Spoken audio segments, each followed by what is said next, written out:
The After the Affair podcast with me, Luke Shillings, is here to help you process, decide, and move forward on purpose following infidelity. Together, we'll explore what's required to rebuild trust not only in yourself, but also with others. Whether you stay or leave, I can help.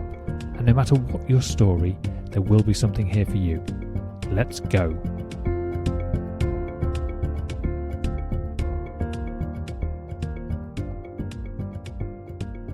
Hello and welcome back to the After the Affair podcast. I'm your host, Luke Shillings, and today you're listening to episode number 193.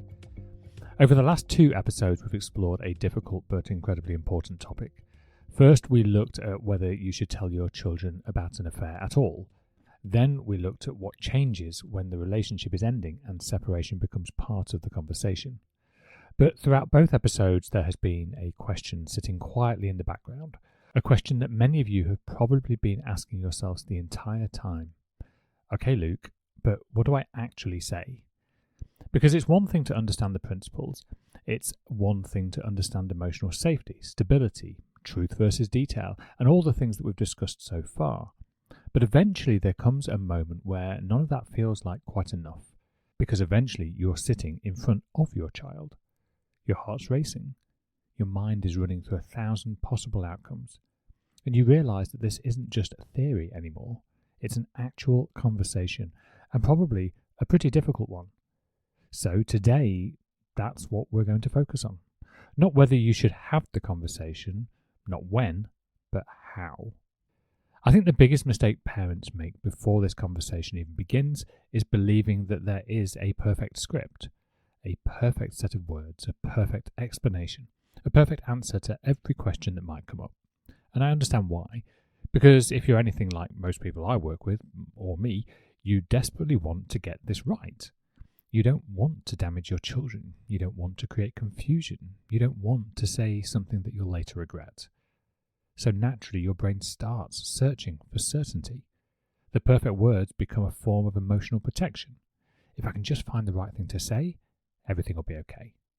But unfortunately, that's not how conversations tend to work, and it's certainly not how emotionally significant conversations work.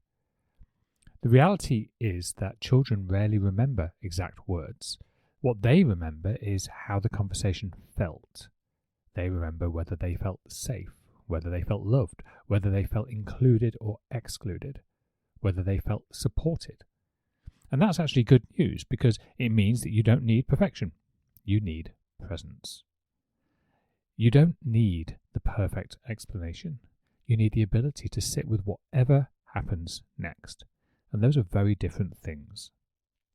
Before we get into exactly what to say, I want to talk about something probably even more important, and that is your state.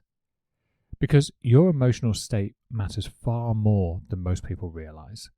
I've seen people spend weeks planning the conversation, writing notes, practicing sentences, thinking through every possible question. But they've never really stopped to ask, am I emotionally ready to have this conversation? And that's probably the more important question. Because if you're still carrying intense anger, if you're still looking for validation, if you're hoping that your child will understand your pain, if you're hoping that they will finally see what the other parent did, then you're not really having a conversation for them. You're having it for you. And I don't mean that critically, I mean it compassionately. Because after betrayal, most people are hurting. And when we're hurting, we naturally want relief. The danger is that we accidentally seek that relief through the conversation itself. You see this when parents overshare. You see it when they explain too much. You see it when they start answering questions that weren't actually even asked. Because underneath it all is a very human desire. Please understand how difficult this has been for me. But your children aren't equipped to carry that. They shouldn't have to carry that. It's not their responsibility. Which means before the conversation happens, you need to ask yourself, can I prioritize their emotional experience over my need to be understood? Because if the answer is no, that doesn't mean you're failing. It just means you may need a little more time.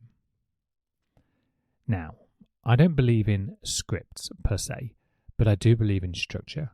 And the structure I use is pretty simple. safety, truth, change, stability, and space.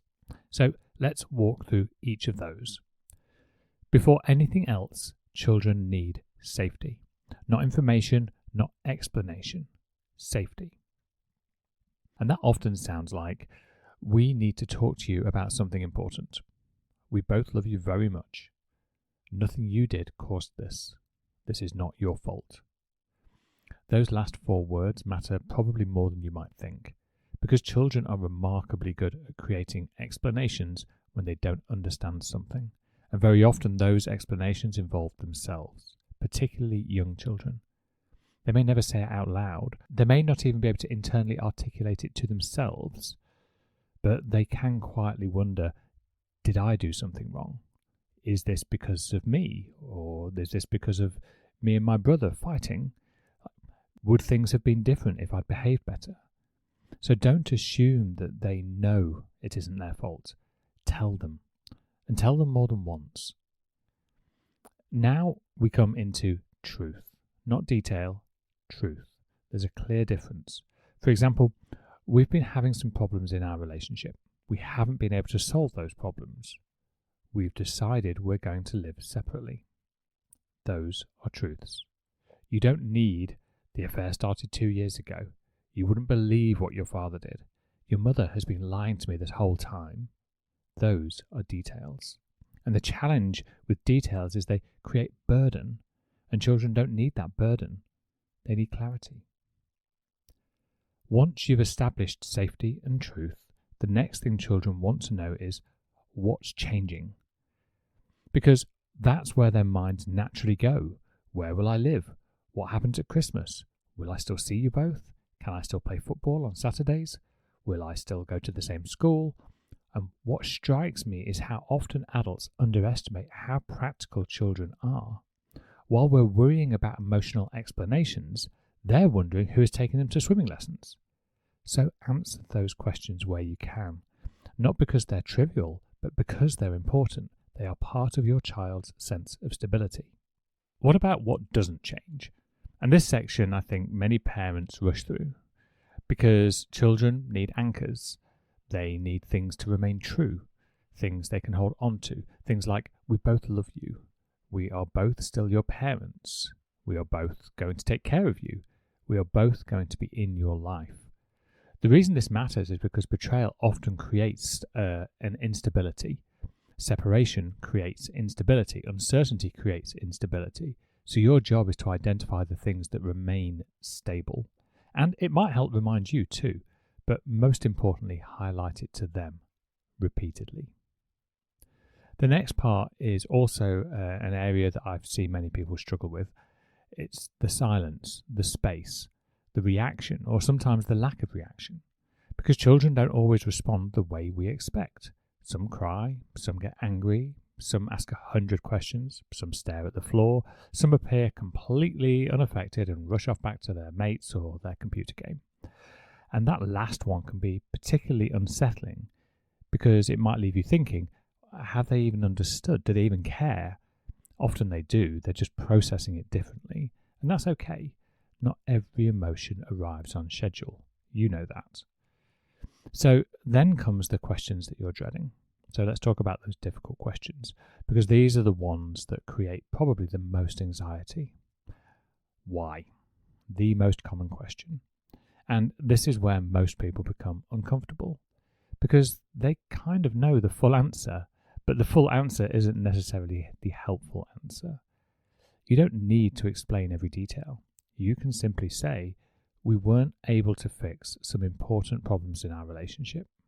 That's honest, it's age appropriate, and it doesn't burden them with adult information. Another question that many people are afraid of, and this is probably more prominent in slightly older children, and of course there is no one universal answer, is, did somebody cheat? Now, age matters here, circumstances matter, what they already know matters, but I would encourage you to ask, what purpose does this information serve for them right now? Because that question often provides clarity, sometimes a simple something happened that damaged trust between us is likely to be more than enough. Then comes the, are you getting back together? This is difficult because many parents genuinely don't know. And when we don't know, we often want to provide reassurance. The danger is offering certainty that doesn't exist. So instead of maybe or definitely, perhaps you could say, we don't know exactly what the future looks like right now, but we do know that we both love you. And just notice how that brings the focus back to what actually matters for the sake of this conversation. A slightly adjacent version for did somebody cheat might be, whose fault is it? And this is another big one. And honestly, it's often a question underneath all of the other questions. Children want simplicity. In fact, humans want simplicity, and children even more so. So it's normal for them to look for someone to blame or a clear story. The problem is that relationships rarely work that way. And even when one person has made choices that caused enormous pain, placing a child into a position of judgment rarely helps them. So instead of assigning blame, perhaps you could say, this is just something between the adults, and just hold that boundary. It is okay to hold a boundary, even with your children. Now, let's talk about something else that's important. Because some of you listening are perfectionists. I am a recovering one myself. Perhaps you're terrified of getting this wrong, terrified of saying the wrong thing, terrified of causing damage. And I want to offer a slightly different perspective. You probably will get parts of it wrong, not because you're careless, but because you're human. You might become emotional. You might say slightly more than you intended. You might answer a question really badly, or at least retrospectively so. You might wish you'd handled something differently, and that's normal. The good news is that children don't need perfect parents. They need parents who are willing to repair. Parents who can say, you know what, I don't think I explained that very well. Can we talk about that again? Or there's something I wish I'd done differently. Repair is powerful. This is also true in our adult relationships too. Often we are too tied up in our own egos to make that bid for connection when we have said or done something that actually we weren't that proud of ourselves, but we're too afraid or too stubborn to approach the conversation again. But with children and in a situation like this, it's absolutely essential. Mistakes are normal, and that's okay, but they don't have to be permanent. And let's remember as well, this isn't just one conversation.